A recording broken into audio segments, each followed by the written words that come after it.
నమస్తే అందరికీ. ఈరోజు మన స్టోర్కి మారుతి ఎస్ క్లాస్ వెహికల్ రావడం జరిగింది.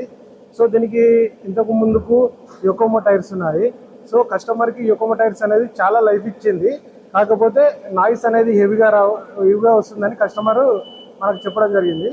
సో ఇప్పుడు మనము దీనికి గుడియర్ టైర్స్ వేస్తున్నాము. సో కస్టమర్ ఇప్పుడు ఎర్త్ వన్ సౌండ్ యొకోమో సౌండ్ వస్తుంది అనగానే మనం గుడియర్ టైర్స్ వేస్తున్నాము. గుడియర్ టైర్స్లో అస్యూరెన్స్ మ్యాక్స్ గార్డ్ ఎస్యూ అనేది ప్యాటర్న్ రిలీజ్ అయింది. ఇది చాలా స్మూత్గా ఉంది. సో ఇప్పుడు మనం ఈ గుడియర్ టైర్స్ అనేది రికమెండ్ చేసాం కస్టమర్.